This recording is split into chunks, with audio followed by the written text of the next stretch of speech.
암이 발생하는 여러 이유 중에 하나는 몸에서 염증이 계속해서 발생하기 때문인데요. 우리 폐에 염증이 반복해서 발생하면 폐암이 될 가능성이 있고, 또 위에 염증이 반복해서 발생하게 되면 위암이 될 가능성이 높은 것이죠.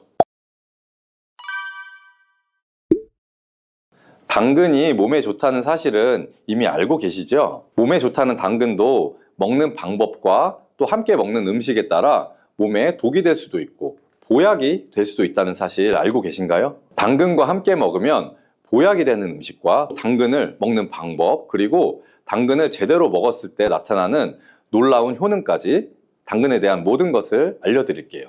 연예인이 약 3주 동안 11kg를 감량했다고 하는 당근 다이어트 방법도 영상 뒷부분에 있으니 끝까지 시청해 주세요. 그럼 당근에 대한 모든 것 바로 시작합니다. 당근의 대표적인 효능은 베타카로틴에서 나옵니다. 베타카로틴은 채소를 노란색, 주황색, 빨간색이 되도록 하는 성분이며 대표적인 항산화 물질입니다. 항산화 작용을 한다는 것은 항염증 작용을 하는 것이고, 이 항염증 작용을 한다는 것은 바로 항암 작용을 할 수 있다는 것인데요. 여기에서 당근의 첫 번째 효능, 눈 건강을 좋게 하는 것이 나오는데요. 당근의 베타카로틴이 우리 몸속에 들어오게 되면 비타민 A로 변하게 됩니다. 비타민 A는 눈 건강을 좋게 하는 성분이죠. 당근을 먹으면 눈이 좋아진다는 말을 많이들 들어보셨을 텐데요. 눈 건강을 위해 요즘에 루테인을 드시는 분들이 점점 많아지고 있죠. 그렇다면 눈에 좋다는 루테인 영양제를 먹는 것과 당근을 먹는 것은 어떤 차이가 있을까요? 영양제와 당근에는 모두 비타민 A, 루테인, 지아잔틴 등이 들어있어서 이 시력을 유지하고 눈의 노화를 방지해주며 황반변성 등의 질환도 예방을 해주게 됩니다. 당근에는 여기에다가 비타민 C, 비타민 K, 그리고 필수 미네랄이 더 있기 때문에 항산화 효과 및 뼈 건강에도 도움을 더 받을 수가 있게 되고요. 우리가 혈액순환이 잘 안 될 때는 루테인 영양제를 드신다고 해도 효과에 한계가 있을 수가 있어서 평소에 당근을 좀 더 드셔보시는 걸 추천해 드립니다. 두 번째 당근의 효능은 바로 노화 방지입니다. 이것도 베타카로틴의 효능과 관련이 있습니다. 노화가 된다는 것은 몸이 산화가 되고 또 염증이 많아지게 된다는 것인데요. 염증이 몸 안에 곳곳에서 문제를 일으키게 되는 것이죠. 이런 염증을 없애주는 것이 바로 노화를 방지하는 것인데요. 앞에 말씀드린 당근의 베타카로틴과 비타민C는 강력한 항산화 작용을 통해 이 염증을 없애주고 노화를 방지해주는 것입니다. 세 번째 당근의 효능은 장을 건강하게 하고 당뇨를 예방하는 것입니다. 요즘에 당근 주스 많이들 만들어서 드시는데요. 착즙해서 집에서 드시는 분들도 많으실 거예요. 여기서 약간 아쉬운 것은 착즙하고 남은 찌꺼기는 모두 버린다는 것인데요. 당근은 사실 식이섬유 폭탄이라고도 할 수가 있습니다. 당근의 베타카로틴이 혈액 내 염증을 제거하고 당근의 식이섬유는 장 속의 노폐물들을 제거하는 역할을 하기 때문인데요. 우리 장 속에 유산균이 정상적으로 잘 살아가려면 유산균의 먹이가 필요합니다. 이 먹이를 우리가 보통 프리바이오틱스라고 부르죠. 그리고 프리바이오틱스의 역할을 해주는 것이 바로 당근에 들어있는 이 식이섬유입니다. 식이섬유는 당을 흡착해서 배출해주는 효능이 있죠. 이 효능은 당이 우리 몸에 흡수되는 속도도 늦춰주고 혈당이 급격하게 오르는 것을 막아주게 됩니다. 이런 과정은 당뇨를 예방하는데 아주 탁월한 효능을 발휘하게 되는 것이고요. 그리고 네 번째 당근의 효능은 암을 예방하는 것입니다. 암이 발생하는 여러 이유 중에 하나는 몸에서 염증이 계속해서 발생하기 때문인데요. 우리 폐에 염증이 반복해서 발생하면 폐암이 될 가능성이 있고, 또 위에 염증이 반복해서 발생하게 되면 위암이 될 가능성이 높은 것이죠. 또 한 가지 경우는 혈액순환이 잘 되지 않는 곳에 암이 발생할 가능성이 높아지는 건데요. 혈액순환이 잘 되지 않게 되면 그곳에 영양분들이 잘 전달이 되지 않고 몸에 문제가 생겨도 회복이 더디거나 악화될 가능성이 높아져서 결국 암으로 발전하게 된다는 것입니다. 그래서 이러한 문제들을 해결해 주는 것이 바로 항산화 성분이고, 당근의 베타카로틴이 강력한 항산화 작용을 해서 암을 예방할 수가 있는 것입니다. 간혹 흡연을 하는 분들 중에 이 베타카로틴을 섭취하면 폐암의 발병률이 높아진다고 해서 당근 섭취를 꺼리시는 분들이 있는데요. 걱정하지 않으셔도 됩니다. 사실 암 발생은 당근과는 아무런 관련이 없습니다. 폐암이 발생했던 실험군은 당근을 섭취한 것이 아니고 베타카로틴 영양제를 섭취했던 것이었으며, 당근을 섭취한 실험군은 오히려 암 발병률이 낮았다는 연구 결과가 있습니다. 그리고 다섯 번째 당근의 효능은 치매 예방입니다. 베타카로틴은 뇌 혈관에도 작용을 하게 되는데요. 이 뇌 혈관에 쌓이는 베타 아밀로이드를 제거해서 뇌 신경을 활성화시켜주는 역할을 해주게 되고요. 이렇게 뇌 신경이 활성화되면 기억력과 학습 능력이 향상이 되고 치매를 예방할 수 있게 되죠. 치매는 발병이 되면 치료하는 것은 거의 불가능해서 예방이 정말 중요한데요. 치매를 예방하는 데 가장 중요한 것은 바로 혈관을 깨끗하게 하는 것입니다. 당근의 베타카로틴이 혈관을 깨끗하게 해주는 효능이 있으니 당근을 매일 하나씩 꾸준히 섭취해서 치매를 예방하시기를 추천드립니다. 자, 그리고 여섯 번째 당근의 효능은 바로 다이어트에 효과적이라는 것입니다. 한 여성 연예인이 당근 다이어트로 3주 동안 11kg을 감량한 사실도 있는데요. 이런 효과를 누릴 수 있는 이유가 바로 당근에 함유된 식이섬유 때문입니다. 풍부한 식이섬유는 배에 포만감을 주게 되고 섭취한 당 성분과 지방 성분을 배출시켜주는 역할을 하기 때문에 다이어트에 아주 탁월한 효능이 있는 것이죠. 그러면 이 연예인이 활용했던 당근 다이어트 레시피를 알려드릴게요. 당근을 잘 씻은 다음에 아주 잘게 채를 썰어 주시고요. 당근 하나에다가 소금을 한 스푼 정도 넣어서 약 10분 정도 절여 주시고, 절인 물은 이제 꼭 짜서 버려 주시면 되고요. 그리고 여기에 올리브 오일과 식초를 잘 버무려 주셔서 밀폐 용기에 담은 다음 냉장고에서 2~3시간 정도 숙성한 후에 드시면 됩니다. 이때 먹을 때 사과를 채 썰어서 함께 드시면 더 맛있게 드실 수 있고요. 이렇게 좋은 당근도 먹는 방법에 따라 효과를 10배 이상 늘릴 수도 있고, 함께 먹으면 그래서 더 좋은 음식들이 있는데요. 우선 당근을 드실 때 다이어트가 목적이라면 생으로 드시는 것이 가장 효과가 좋습니다. 다만 식이섬유는 소화가 잘 되지 않기 때문에 장이 좀 안 좋은 분들은 익혀서 드시는 것도 괜찮고요. 그리고 당근을 드실 때는 껍질까지 함께 드시는 것을 추천해 드리는데요. 당근의 영양 성분은 껍질에 가장 많이 함유되어 있기 때문이에요. 그리고 당근의 베타카로틴은 지용성 성분입니다. 지용성이라는 것은 기름에 잘 녹아서 흡수가 된다는 것인데요. 베타카로틴을 잘 흡수하기 위해서는 우리가 기름과 함께 섭취하는 것이 좋습니다. 보통 오메가3가 풍부한 올리브유나 들기름, 아마씨유 같은 기름을 사용하시면 좋고요. 기름을 사용하여 살짝 익혀서 드시게 되면 생으로 드셨을 때 10% 정도 흡수되는 베타카로틴을 약 70% 정도 흡수할 수 있게 됩니다. 엄청난 차이죠? 우리가 기름에 볶을 때는 너무 오래 익히지 말고 살짝만 익혀서 드시는 것이 좋습니다.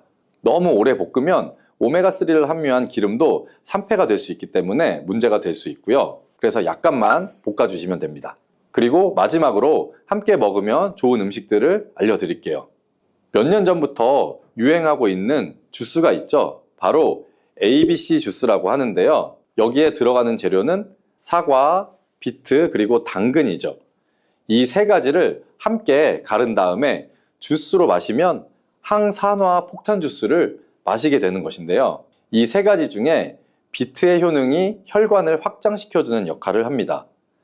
풍부한 항산화 성분들이 확장된 혈관을 따라서 온몸으로 구석구석 공급돼서 혈관을 깨끗하게 해주고 염증을 제거하여 각종 질병을 예방할 수 있게 되는 것이죠.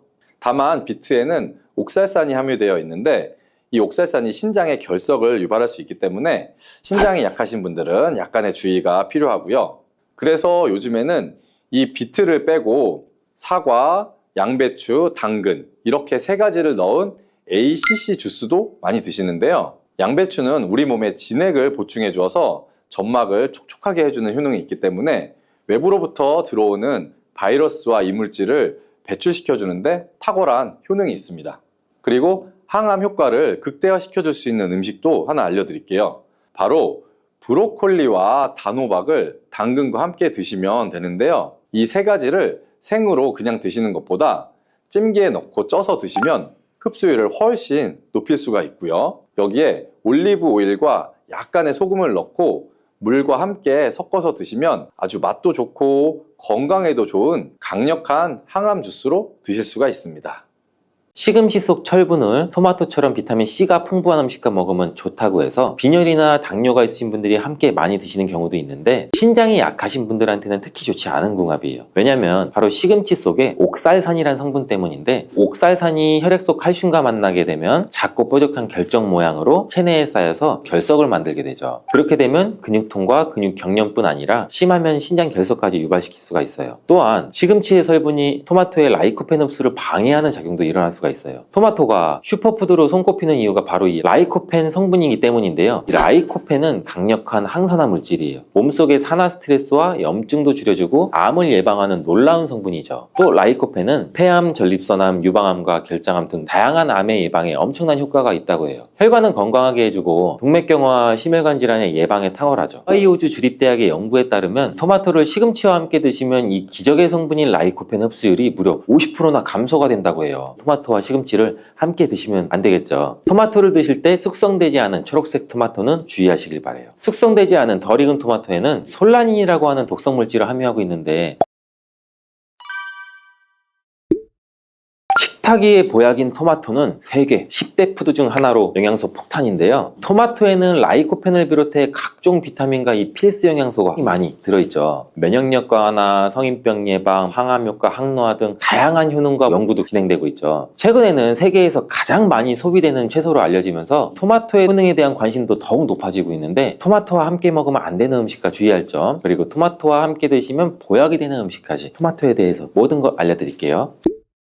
철분과 비타민이 많아 요즘 들어 특히 주목받고 있는 채소가 시금치인데 시금치는 토마토와 상극으로 함께 드시면 안 돼요. 시금치 속 철분을 토마토처럼 비타민C가 풍부한 음식과 먹으면 좋다고 해서 빈혈이나 당뇨가 있으신 분들이 함께 많이 드시는 경우도 있는데 신장이 약하신 분들한테는 특히 좋지 않은 궁합이에요. 왜냐면 바로 시금치 속에 옥살산이라는 성분 때문인데 옥살산이 혈액 속 칼슘과 만나게 되면 작고 뾰족한 결정 모양으로 체내에 쌓여서 결석을 만들게 되죠. 그렇게 되면 근육통과 근육 경련뿐 아니라 심하면 신장 결석까지 유발시킬 수가 있어요. 또한 시금치의 성분이 토마토의 라이코펜 흡수를 방해하는 작용도 일어날 수가 있어요. 토마토가 슈퍼푸드로 손꼽히는 이유가 바로 이 라이코펜 성분이기 때문인데요. 이 라이코펜은 강력한 항산화 물질이에요. 몸속의 산화 스트레스와 염증도 줄여주고 암을 예방하는 놀라운 성분이죠. 또 라이코펜은 폐암, 전립선암, 유방암과 결장암 등 다양한 암의 예방에 엄청난 효과가 있다고 해요. 혈관은 건강하게 해주고 동맥경화와 심혈관 질환의 예방에 탁월하죠. 하이오즈 주립대학의 연구에 따르면 토마토를 시금치와 함께 드시면 이 기적의 성분인 라이코펜 흡수율이 무려 50%나 감소가 된다고 해요. 토마토와 시금치를 함께 드시면 안 되겠죠. 토마토를 드실 때 숙성되지 않은 초록색 토마토는 주의하시길 바래요. 숙성되지 않은 덜 익은 토마토에는 솔라닌이라고 하는 독성 물질을 함유하고 있는데 솔라닌은 이 식물이 해충이나 질병으로부터 스스로를 보호하기 위해 생성되는 자연 방어 물질이에요. 감자에 싹에 들어있는 독성 물질이죠. 이 솔라닌을 섭취하게 되면 복통이나 구토, 현기증, 두통, 심하면 마비까지 올 수 있는 증상이 나타날 수가 있으니 주의하시길 바라고, 토마토 요리를 할 때 한 가지 주의할 점은 단맛을 좋아하시는 분들이 간혹 설탕을 첨가해 드시는데 제발 이 설탕만을 피해 주시길 바래요. 설탕은 토마토의 영양 성분을 파괴하기 때문에 건강을 위해 두신 토마토가 아무짝에도 쓸모가 없거든요. 그리고 이 설탕이 몸속에 들어오면 설탕을 분해하기 위해 비타민 B군이 사용되는데 비타민 B는 피로도 감소시키고 뇌의 활동도 활성화시키는데 중요한 성분이죠. 토마토에는 비타민 B가 함유되어 있는데 설탕 때문에 오히려 체내 흡수율이 감소되고 설탕으로 인해 혈관 내 혈당도 상승되게 또 안 좋은 결과를 초래할 수가 있겠죠. 기억력의 중추인 해마를 위축시켜 혈관성 치매에도 위험을 높이고 고혈당성 당뇨병을 넘어 정말 과도하게 장기간 드시면 암까지도 발생될 가능성이 높아지게 돼서 토마토의 항산화 효과를 전혀 누릴 수가 없게 되죠. 혹시 토마토 케첩 많이 사용하시나요? 달콤상콤한 맛이 좋아 계란 후라이에도 뿌려 먹고 다양한 요리에도 사용되는 토마토 케첩도 우리 몸에 독이 된다는 사실. 실제로 케첩 한 스푼에 설탕이 약 4g 정도 들어있어요. 이는 시중에 판매되는 초콜릿에 들어있는 설탕보다 더 많은 양이에요. 이뿐 아니라 케첩의 영양 성분을 살펴보면 상과당, 소금, 합성, 착색료, 향신료 등 수많은 감미료와 식품 첨가물이 들어있어요. 케첩이 토마토를 원료로 만들어져 건강한 재료라고 알고 계신 분들도 계시겠지만 케첩 속 토마토는 가공 과정과 첨가물들에 의해서 영양 성분이 많이 파괴되어 있고 오히려 우리 몸을 공격하는 성분들이 가득해요. 그렇다면 토마토와 함께 먹으면 보약이 되는 음식은 어떤 게 있을까요?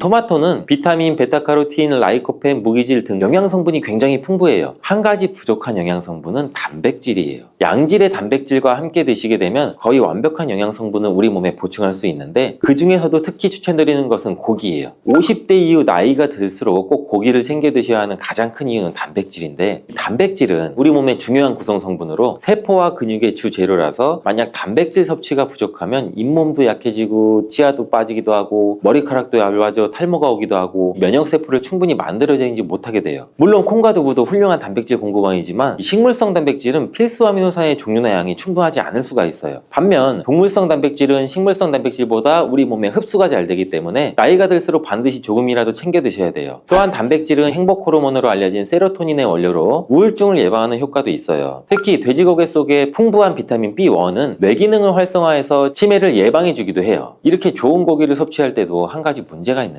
우리 몸은 약 알칼리성을 유지해야 되는데 육류는 산성식품이라는 거예요. 바로 이 토마토가 문제를 해결해 줄 수가 있죠. 토마토는 대표적인 알칼리 식품으로 산성인 육류와 함께 드시면 단백질의 소화를 도와주고 위장의 부담을 줄여줘 토마토의 풍부한 섬유실이 변비를 예방해서 위장 건강을 지켜줄 수가 있어요. 그리고 토마토는 어떻게 드시는 게 좋을까요?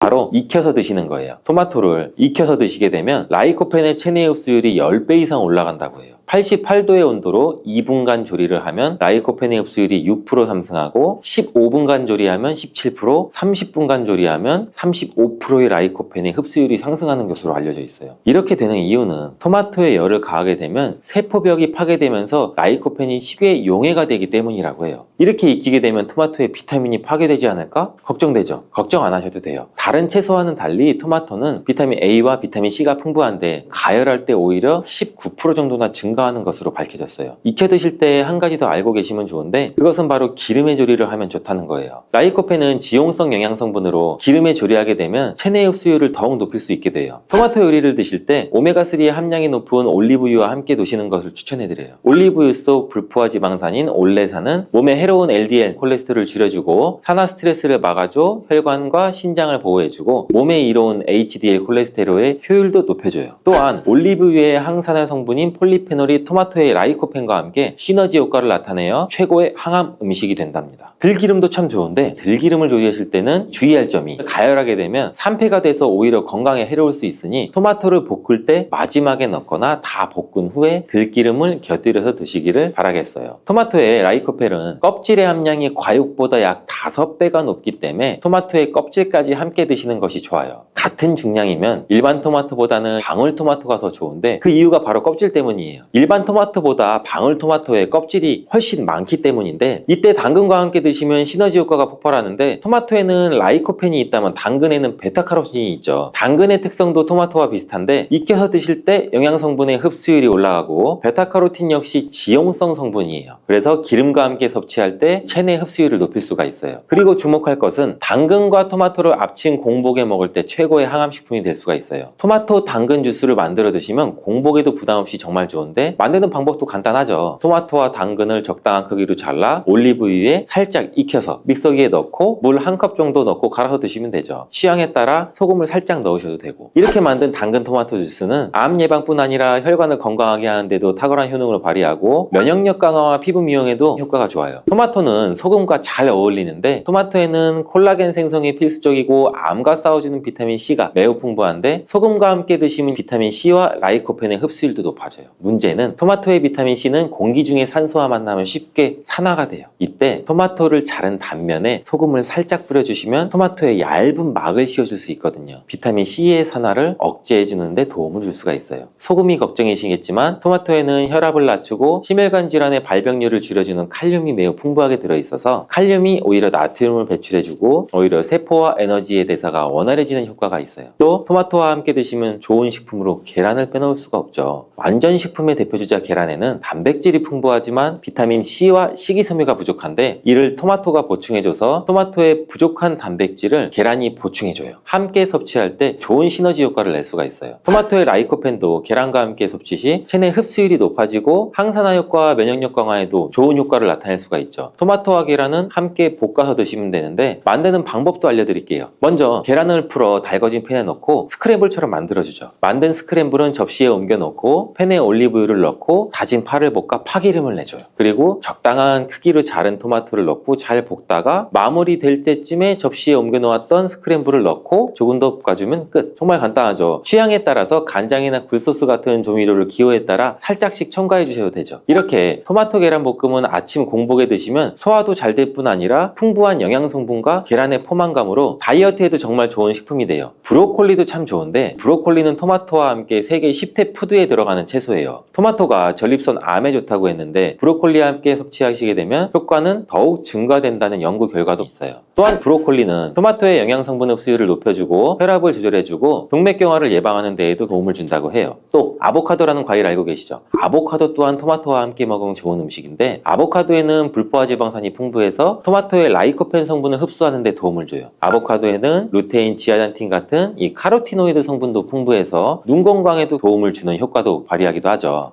사과의 유기산과 우유의 카제인이라는 성분이 만나게 되면 엉기는 현상이 일어나서 이게 덩어리가 져요. 덩어리가 져서 윗속에 들어가면 위산하고도 만나서 더 큰 덩어리가 형성되고 더 큰 덩어리가 형성되니까 소화가 늦어지겠죠. 소화도 힘들어져요. 이렇게 평소 소화가 잘 되고 건강한 사람이랑은 별로 상관이 없는데 그렇지 않은 분들한테는 소화불량과 대장염도 일으킬 가능성도 있고 이게 지속적으로 반복이 되면 대장암이 생길 수도 있죠. 사과와 함께 드시면 보약이 되는 음식도 있는데요. 바로 매일 사과 한 개를 먹으면 병원에 가지 않아도 된다는 말은 많이들 들어보셨죠? 사과는 그만큼 우리 몸을 건강하게 하는 많은 영양소가 들어있습니다. 사과는 꼭 아침에 먹어야 돼. 아침에 먹어야 된다고 하는 사람들도 많은데 그 말이 정말 사실일까요? 정답은 그렇지 않다입니다. 그 이유를 보면 사과에는 신맛, 상큼한 맛이 나죠. 바로 사과 안에는 유기산이 풍부하기 때문인데 그래서 유기산 때문에 신맛이 나는 것이에요.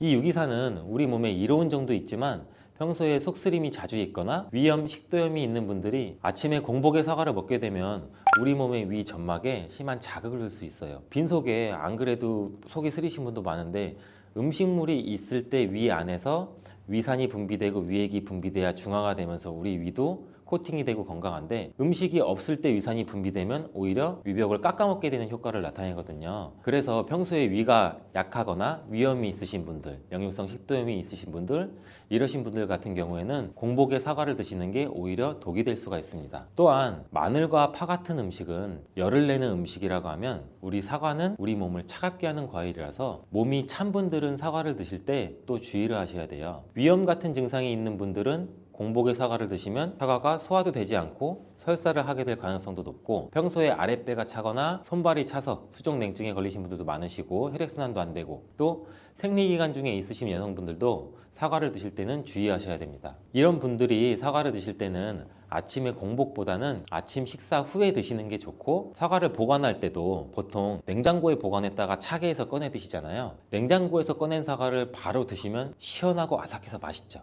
근데 미리 꺼내놓고 사과의 온도를 실온으로 맞춰서 드시는 것이 우리 위장 내부에도 좋습니다. 또한 사과를 팬에 구워 드셔도 되고 익혀 드셔도 됩니다.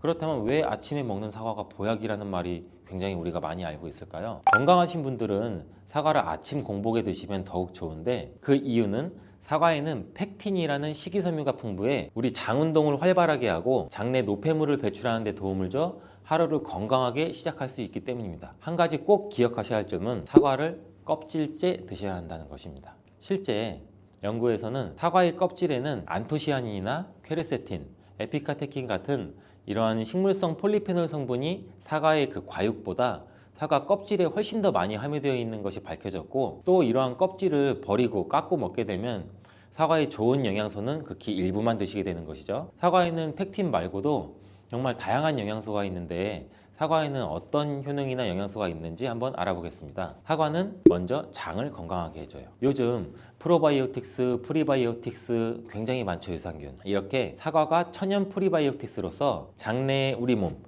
장 안에 좋은 균을 많이 생기도록 해주는 작용을 해줍니다. 이렇게 장내에 좋은 균이 많이 생기게 되면 장의 환경이 좋아지는 건데 그렇게 되면 단맛, 자극적인 맛이 강한 가공식품에 대한 식욕도 줄어들고 건강한 식품을 먹고 싶은 욕구도 늘어나게 돼요.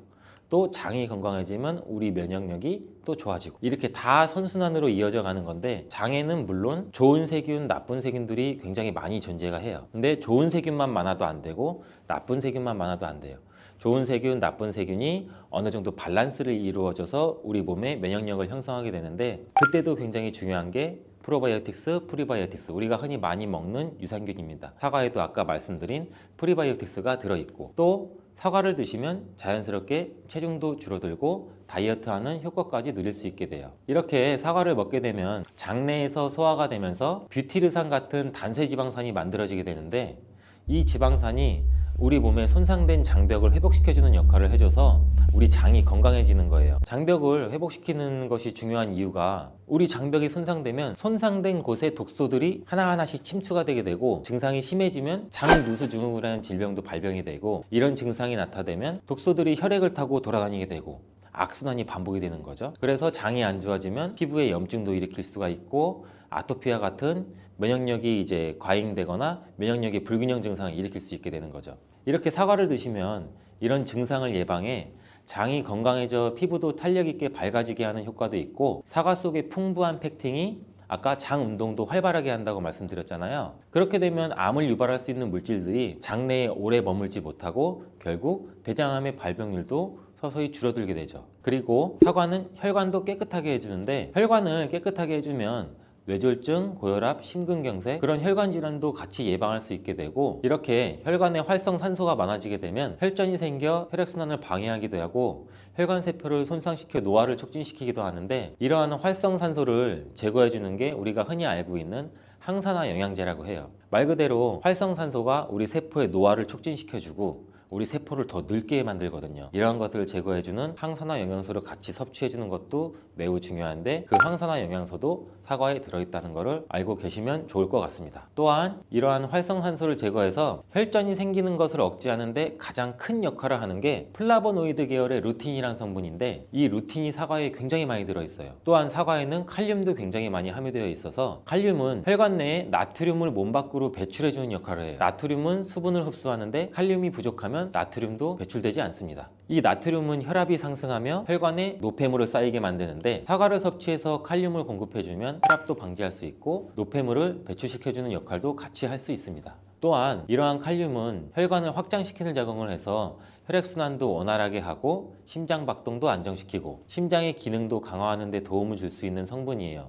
근데 여기서 한 가지 주의할 점을 알려드릴게요. 활성산소가 혈관을 손상시킨다고 했잖아요. 근데 사과를 잘못 드시면 오히려 활성산소가 굉장히 많이 생기게 돼요. 바로 갈변된 사과를 드시는 것입니다. 사과를 먹고 남게 되면 밀폐 용기에 담아 보관했다가 나중에 드시는 경우 굉장히 많잖아요. 그때 우리가 단면이 사과가 갈색으로 변하게 되는데 이는 공기 중에 산소와 만나서 산패돼서 갈색으로 변한 것이거든요. 이렇게 산패된 사과를 드시면 활성산소를 제거하는 것이 아니라 오히려 활성산소를 증가시켜 혈관 건강에 악영향을 줄 수 있으니까 갈변된 사과는 그 부분은 바로 잘라내고 드시는 것을 추천드립니다. 또한 사과의 이로운 점 중 다른 하나는 사과는 혈당을 조절해서 당뇨를 예방하고 그 당뇨를 회복하는 데에도 도움을 줄 수가 있어요. 당뇨가 있으신 분들은 과당이 혈당을 올려 안 좋다고 알고 계시잖아요. 굉장히 많은 분들이. 근데 사과는 오히려 혈당을 조절해 주기 때문에 당뇨가 있으신 분들은 사과를 드셔야 됩니다. 식사하기 30분 전에 사과를 드신 후에 식사를 하시면 혈당이 급격하게 오르는 혈당 스파이크 현상도 막을 수가 있어요. 사과에 단맛 때문에 당뇨가 있는 분들이 사과를 드시는 것을 꺼려 하시는데 사과에는 단맛도 있지만 혈당을 올리는 GI 지수가 36으로 혈당 지수가 낮은 과일이에요. 근데 혈당 지수가 높은 과일이 뭔지 아세요? 수박은 다른 거에 비해서 혈당 지수가 높기 때문에 당뇨가 있으신 분들은 조금 조심해서 드시면 좋을 것 같습니다. 실제로 대학 연구팀에서 실험한 것을 발표했는데 건강한 사람을 대상으로 쌀밥만 먹은 경우랑 30분 전에 사과를 먹고 쌀밥을 드신 경우를 비교를 했을 때 혈당이 쌀밥만 먹은 경우보다 50% 정도로 떨어지는 것도 확인이 된 실험도 있어요. 당뇨가 있는 분들도 이제 안심하시고 식사 후에 드시지 말고 반드시 식사 30분 전에 꼭 사과를 드시고 식사를 하시길 바랍니다. 한 가지 주의할 점은 사과를 갈아서 사과 주스로 드시게 되면 오히려 흡수가 빨라 혈당을 올릴 수가 있으니 사과를 껍질째 씹어서 천천히 드시는 게 좋을 것 같습니다. 또한 사과의 다른 효능 중 한 가지는 기관지도 깨끗하게 청소해주는 효능도 있어요. 사과에는 양파와 마찬가지로 퀘르세틴이라는 성분이 풍부하게 함유되어 있는데 이 성분은 호흡기 점막에 생기는 염증을 가라앉히고 예방하는 효과도 있어요. 흔히 우리 요새 시중에 많이 판매되는 퀘르세틴 영양제도 있는데, 이 퀘르세틴 영양제가 아이들 비염, 기관지염 이런 쪽을 개선시킨다고 많이들 이제 광고도 하는데, 이처럼 퀘르세틴이 우리 몸에 있는 염증도 굉장히 많이 잡아주거든요. 이런 물질들이 사과 속에도 같이 함유되어 있다는 것을 기억하시기 바라겠습니다. 그리고 폐기관지에 모세혈관도 튼튼하게 만드는 걸 도와주고, 천식이 있거나 기관지가 약한 분들이 미세먼지 때문에 기침이 많이 나고 목에 가래가 많이 낄 수가 있는데, 이런 분들도 사과를 꾸준히 드시면 호흡기가 부드러워져 불편함도 많이 해소할 수 있게 됩니다. 한 연구에서는 매주 4개에서 5개의 사과를 먹는 가정의 자녀가 매주 1개 이하의 사과를 먹는 가정의 자녀보다 천식에 걸릴 확률이 50% 정도나 낮았다고 발표한 적도 있고, 사과가 그만큼 천식과 호흡기 건강에 좋다는 것이 증명된 거죠. 이렇게 좋은 사과도 함께 먹으면 절대 안 되는 음식이 있는데, 바로 궁합이 안 맞는 거예요. 그 음식을 알아볼 텐데, 바로 우유, 요거트, 치즈, 이런 유제품류예요. 여러분 놀라셨죠? 유제품이랑 사과를 아침에 굉장히 많은 분들이 같이 함께 드시고 계시는데, 요새 샐러드 같은 것도 많이 드시면서 샐러드에 사과도 넣고 드레싱으로 요거트랑 치즈도 붓고 이러한 경우가 많은데, 유제품과 사과를 함께 드시면 사과의 비타민C가 우유의 부족한 영양 성분을 보충해줘서 좋은 것으로 대부분 많이 알고 계시는데, 이런 내용이 전혀 틀린 것은 아니에요. 근데 소화 기능이 약하신 어르신분들이나 위염, 식도염 같은 증상이 있으신 분들은 이렇게 드시면 안 돼요. 영상 초반에도 제가 잠깐 말씀드렸듯이, 이런 증상이 있는 분들은 유제품과 사과를 함께 드시면 그 증상이 더욱 악화되는데, 그 이유는 사과의 유기산과 우유의 카제인이라는 성분이 만나게 되면 엉기는 현상이 일어나서 이게 덩어리가 져요. 덩어리가 져서 윗속에 들어가면 위산하고도 만나서 더 큰 덩어리가 형성되고, 더 큰 덩어리가 형성되니까 소화가 늦어지겠죠. 소화도 힘들어져요. 이렇게 평소 소화가 잘 되고 건강한 사람이랑은 별로 상관이 없는데, 그렇지 않은 분들한테는 소화불량과 대장염도 일으킬 가능성도 있고, 이게 지속적으로 반복이 되면 대장암이 생길 수도 있죠. 장 건강이 중요한 이유는 아까도 영상 초반에 말씀드렸듯이, 장이 우리 몸의 면역력도 같이 담당하는 기관이고 정신 건강에까지 영향을 주기 때문인데, 행복 호르몬이라고 불리우는 세로토닌 많이 들어보셨죠? 이 세로토닌의 95%가 장에서 만들어지기 때문에 장이 건강해야 행복감이 또 올라갈 수 있어요. 여기서 또 하나, 절대 드시면 안 되는 것이 바로 사과 씨입니다. 사과 주스를 만들어 드실 때 씨까지 함께 갈아서 드시는 경우도 굉장히 많이 있는데, 이 사과 씨에는 아미그달린이라는 성분이 함유되어 있어요. 이 아미그달린이 소와 효소와 만나게 되면 이게 시아나수소라는 유독물질로 분해가 돼요. 이 시아나수소는 인체에서 유해한 독성이 굉장히 강한 물질인데, 이걸 섭취하게 되면 두통이나 어지럼증, 구토, 복통 이러한 증상들이 나타날 수가 있고, 심한 경우에는 이게 심장박동에도 영향을 줘서 호흡곤란, 혼수상태 이런 심각한 증상도 나타날 수 있어요. 건강한 성인의 경우에는 사과 1개에 들어있는 씨의 양에는 그닥 큰 영향이 없을 수가 있는데, 독성에 약한 어린아이 그리고 연세가 많으신 분들한테는 이런 것도 굉장히 민감하게 반응할 수 있으니까 꼭 주의하셔야 됩니다. 사과는 유독 보여지는 것이 중요한 과일인데, 흠집이 있거나 색상이 좋지 않으면 상품성이 많이 떨어져요. 근데 유독 윤기가 있거나 반짝반짝하고 빨갛고 색상이 짙은 사과는 웬만하면 피하는 게 좋아요. 간혹 유동 파라핀이라는 식품 첨가물을 사용해서 사과 위에 이렇게 이쁘게 보이게 코팅 처리를 한 사과일 수가 있는데, 이 유동 파라핀을 섭취하게 되면 복통과 설사를 일으킬 수 있고 지용성 비타민의 흡수도 감소시킨다고 알려져 있어요. 요새는 이런 일이 거의 없긴 하지만, 혹시나 사과가 너무 윤기가 흐르거나 만졌을 때 약간의 끈적임이 있다면 드시기 전에 살짝 의심 한번 해보시고, 껍질을 깨끗하게 세척하고 드시거나 껍질을 벗기고 드시는 것이 안전하겠습니다. 사과와 함께 드시면 보약이 되는 음식도 있는데요, 바로 비트와 당근입니다. 굉장히 유명한 주스 아시죠? ABC 주스. ABC가 바로 사과, 비트, 당근, 애플, 비트, 캐럿 이 3가지를 갈아서 만든 주스인데, 사과, 당근, 비트를 함께 드시게 되면 영양소의 흡수율이 굉장히 증가하고 서로의 시너지를 굉장히 크게 나타내요. 이 서로의 영양소를 보완해줘서 더욱 건강하게 드실 수가 있는데, 또한 식이섬유가 폭발적으로 증가해서 장운동을 촉진하고 변비 예방도 탁월해져요. 그리고 사과, 당근, 비트 이 3가지는 모두 강력한 항산화 물질이 풍부해서 체내에 있는 활성산소를 제거해서 세포의 노화도 방지해주고 몸에 활력을 불어넣어 줄 수도 있는 거예요. 함께 먹으면 보약이 되는 음식으로도 고구마도 있습니다.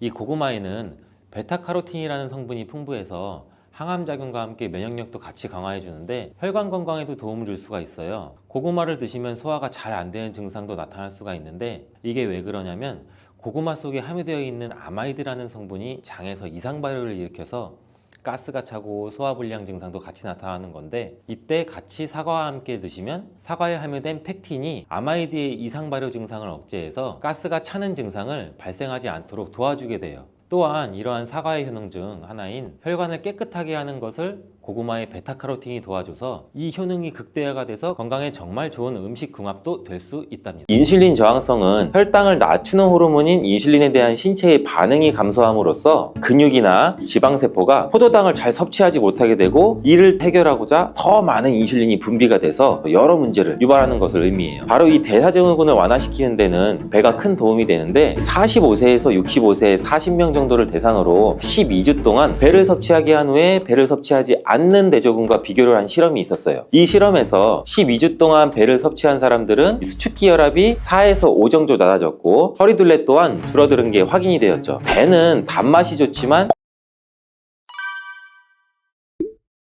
배는 가을과 겨울에 먹는 대표적인 과일로 우리나라에서는 선물로도 굉장히 많이 선호하는 과일이죠. 배에는 많은 효능이 있을 뿐 아니라 잘못 드시면 오히려 건강을 해칠 수도 있는 과일이에요. 건강을 해칠 수도 있다니 깜짝 놀라셨죠? 너무 걱정하지 마세요. 영상을 통해 배에 대한 모든 것을 한번 알아가실 수 있을 거예요. 배의 11가지 효능과 어떤 분들이 배를 드실 때 주의하셔야 되는지 또 배를 고를 때는 어떤 배가 좋은지 고르는 방법 그리고 보관 시 주의사항까지 제가 지금 바로 알려드릴게요. 배 하면 무엇이 떠오르시나요? 저는 이 어릴 적 추운 겨울에 이불 뒤집어 쓰고 집에서 옹기종기 앉아서 저희 어머니께서 깎아주신 배 한 쪽씩 먹으면서 도란도란 얘기하고 이랬던 기억이 나는데 겨울에 감기에 걸려서 기침이 심해지면 어머니께서 이제 배 하나를 가져다가 가운데를 이제 동그랗게 C 부분을 파내시고 꿀을 넣어서 끓여주셨던 그런 기억도 나요. 이미 알고 계시겠지만 배는 기침이 심할 때 증상을 완화시키는 효능을 가지고 있고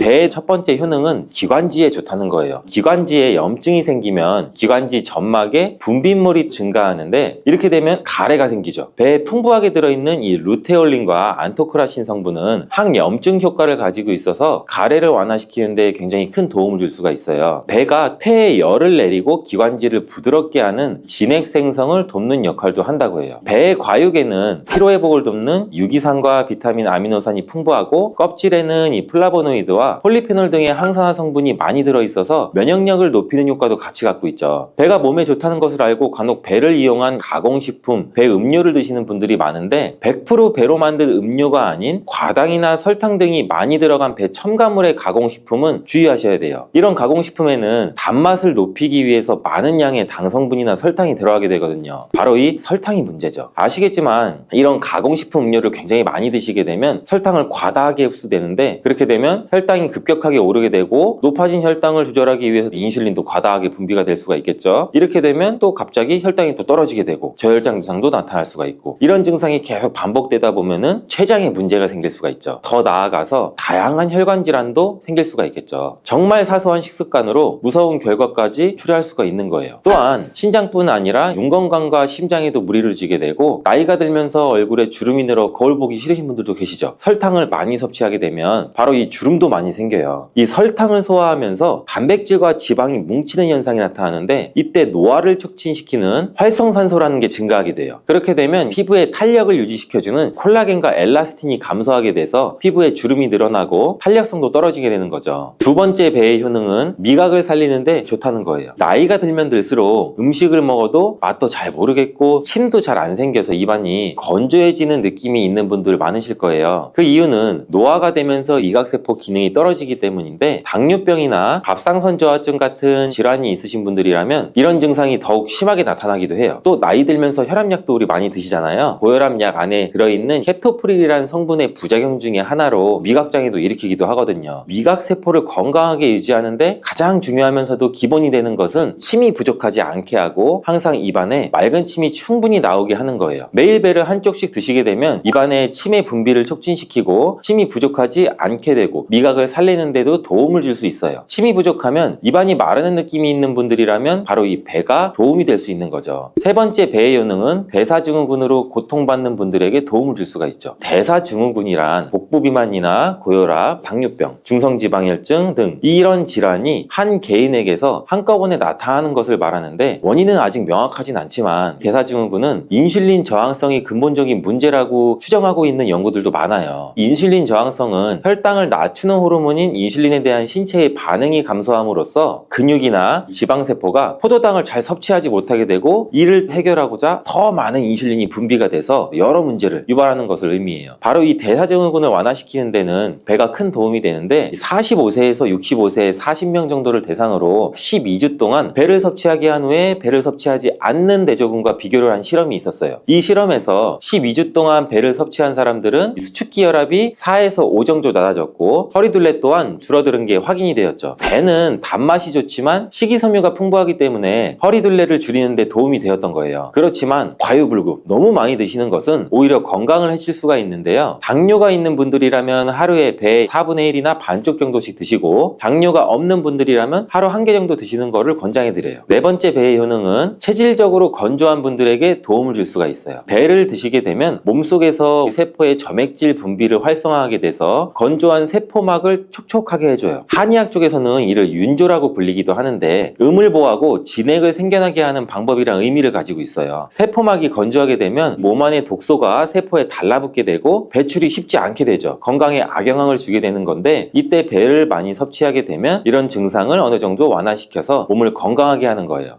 47만 8천 명 정도를 대상으로 한 폐암 발병률과 식이 패턴의 연관성에 대한 연구에서도 증명이 되었는데 채소보다 과일을 자주 먹게 되는 사람에게서 폐암의 발병률이 낮았다고 해요. 그리고 특별히 과일 중에서 배를 섭취한 그룹에서 폐암 발병률이 낮게 나왔어요. 다섯 번째 배의 효능은 변비를 완화시키는 효능도 있어요. 어르신들 보면 변비 때문에 고통스러우신 분들이 많이 계신데요. 저희 아버지도 한동안 변비 때문에 많이 힘들어 하셨는데 변비가 있는 분들이 하루에 한 쪽씩 배를 드시면 굉장히 큰 도움도 받을 수가 있어요. 배에 많이 함유되어 있는 식이섬유와 수분으로 인해서 장 운동을 활발하게 하고 변을 무르게 해주는 효과도 갖고 있어서 변비에 도움을 줄 수가 있죠. 여섯 번째 배의 효능은 당뇨로 인한 갈증을 느끼는 분들한테 도움을 줄 수가 있어요. 배는 소갈증으로 힘든 분들에게 약으로 처방될 만큼 좋은 과일인데 당뇨가 있는 분들이 과일 드시기에는 부담스럽잖아요. 배는 당을 천천히 올리는데 좋은 대표적인 과일이에요. 단단한 과일들은 당이 있어도 식이섬유가 풍부해서 혈당을 천천히 올라가게 하는데 도움을 줄 수 있고요. 배의 혈당 지수도 35 정도로 낮기 때문에 당뇨가 있는 분들도 안심하고 드실 수가 있어요. 주의하실 사항은 과일을 드실 때 식사하시기 전에 드시는 게 좋고 식사 후 바로 드시면 별로 좋지 않아요. 식사 전에 드셔야 되는 이유는 여러 가지가 있는데 배를 식사 전에 섭취하게 되면 탄수화물의 섭취를 줄일 수가 있죠. 그 이유는 공복감을 줄여줘서 식사량을 줄일 수 있게 하기 때문이고 콜레스테롤 수치도 줄이는 효과, 혈당과 혈압을 줄이는 데도 도움이 될 수가 있어요. 일곱 번째 배의 효능은 숙취를 완화시키는 데 도움을 준다는 거예요. 숙취해소 음료하면 생각나는 것이 뭐가 있으세요? 바로 콩나물 해장국 떠오르실 거예요. 실제로 콩나물이 숙취 해소에 도움이 되는데 왜냐하면 콩나물 안에는 아스파라긴산이라고 하는 성분이 풍부하게 함유가 되어 있어요. 아스파라긴산이 우리 간에서 알코올 분해를 촉진을 해줘 숙취 해소에 도움을 주는 것인데 배에도 이 아스파라긴산이 굉장히 많이 함유가 되어 있어 숙취 해소에 도움을 받을 수 있는 것이에요. 그래서 배로 만든 주스도 술 먹은 다음날 드시는 분들도 많고 해외에서도 우리 한국의 배 주스가 숙취 쪽으로 인기를 많이 끌고 있죠. 여덟 번째 배의 효능은 감기나 인후염과 같은 염증성 질환을 완화시키는 데 도움을 줄 수 있다는 거예요. 배는 성질이 차갑고 열을 식히는 기능, 즉 청열작용을 한다고 하는데 배에 많이 함유되어 있는 항염증 성분인 카테킨과 알부틴이라는 성분으로 인해서 염증을 완화시키고 우리 몸에 열이 오르는 것을 막아줘서 해열작용을 하게 되는 거예요. 겨울철에 감기에 꼭 걸리거나 인후염으로 힘드신 분들이 매일매일 배를 조금씩 드시면 이런 염증성 질환을 미리 예방할 수도 있고 증상 등 완화시키는데 도움을 받을 수가 있어요. 아홉 번째 배의 효능은 체중 감량에 도움을 준다는 거예요. 배가 단맛이 좋아서 살이 찌기 쉬운 과일로 오해하실 수는 있는데 배는 이미 말씀드렸듯이 혈당 지수가 35로 낮은 편에 속하고 수분 함량이 좋고 포만감을 높여줘서 배를 드시게 되면 과식을 오히려 막아줘 살이 찌는 게 아니라 오히려 체중 감량에도 도움을 줄 수가 있어요. 열 번째 배의 효능은 피부가 거칠고 칙칙하신 분들한테 좋습니다. 배는 활성산소를 제거해주는 역할도 조절도 하고 신진대사를 도와서 피부 보습에도 도움을 줘요. 그리고 배에 함유되어 있는 이 알부틴이라는 성분은 피부 미백에도 도움을 줘서 칙칙한 피부색을 맑게 해주는 데도 효과가 있어요. 11번째 배의 효능은 정말 중요한데 죽어가는 간을 살리는 데에도 많은 도움을 준다는 거예요. 전남대학교의 연구 결과를 보면 배에는 팩틴, 알부틴, 아스파라긴산과 같은 성분이 많이 들어있는데 이 성분들이 간세포의 성장에 도움을 준다고 했어요. 그리고 간 기능을 활성화시키고 간 내부에 유해한 지방을 배출하는 데에도 도움을 준다고 발표했어요. 지방간이 있는 분들이 배를 드시면 좋다는 이야기죠. 간 기능을 회복하기 위해서는 배를 드실 때 껍질째 드시는 게 아주 중요한데 배는 또 그냥 생으로 드시는 것도 좋긴 하지만 가열해서 드시면 더욱 좋은 효과를 볼 수 있는데 바로 해독작용이 더 커지기 때문이에요. 배를 익힐 때 배를 껍질째 사용하시고 씨와 꼭지는 빼고 깍둑 썰기를 하셔서 냄비에 넣고 끓이시면 되는데 배가 말랑말랑해질 때까지 끓인 다음에 식혀서 드시면 돼요. 이렇게 드시게 되면 우리 백혈구에도 정말 좋은 효과를 볼 수 있는데 이뿐 아니라 노화 방지에도 좋아요. 한국 식품과학지의 자료를 살펴보면 배를 가열하게 되면 플라보노이드, 폴리페놀과 같은 항산화 성분들이 3,700배나 상승. 이런 효능 때문에 간 기능이 좋아지고 해독작용이 좋아져서 건강에 큰 도움이 된다는 거예요. 배가 이렇게 많은 효과들이 있지만 드실 때 주의하셔야 될 분들이 있어요.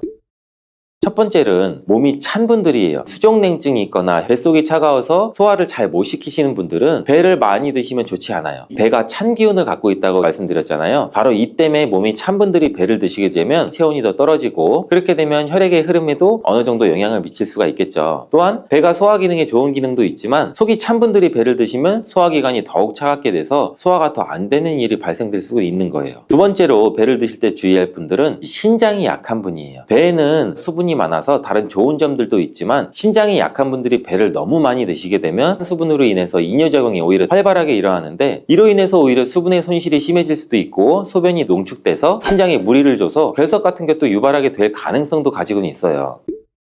배를 보관하실 때 주의사항 한 가지를 알려드릴게요. 배와 많이 드시는 과일이 사과인데 함께 드시게 되면 사과와 배에 좋은 성분들이 시너지 효과를 발휘해서 건강에는 많은 도움을 주게 돼요. 보관할 때는 근데 다르죠. 배와 사과를 같이 보관하게 되면 사과에서 분비되는 이 에틸렌가스가 배를 오히려 빨리 상하게 돼요. 이 에틸렌가스는 대표적인 식물 노화 호르몬인데 사과는 바로 이 에틸렌이 많이 분비되기 때문에 배와 사과는 따로 보관하시는 것을 추천드리겠어요.